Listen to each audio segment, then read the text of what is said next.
Okay, thank you very much. So that leads us on to our final section, which is democracy.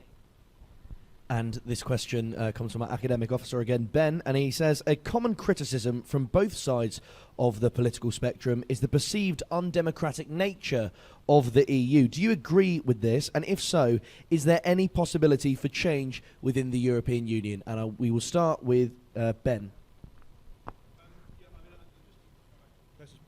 The Westphalian model, I'm going to drop a bombshell now and say that I actually went to university at the University of Strasbourg in France, and I did that because I couldn't afford to go to a US university because we don't have partnership arrangements with them, which I would have preferred.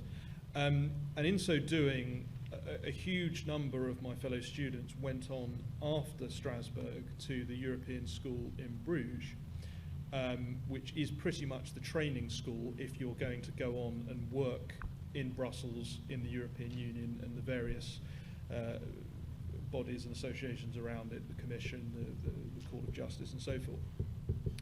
And they are taught post-nation-state politics there. They are taught that the nation-state is a thing of the past, and the future is one of blocks, and they sing the EU national anthem, they play it, they have the EU flag and all this sort of stuff.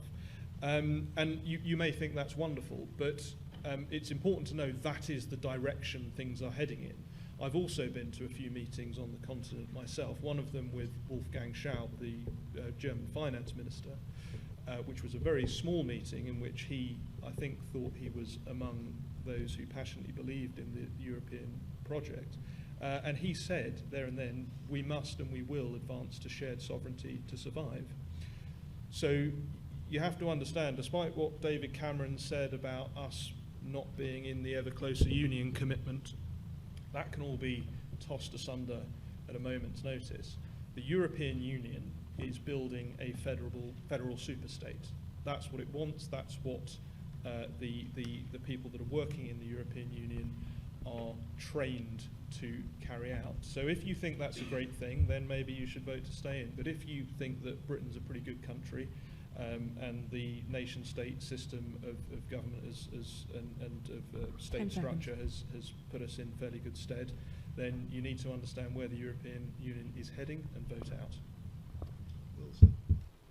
Baroness Burt.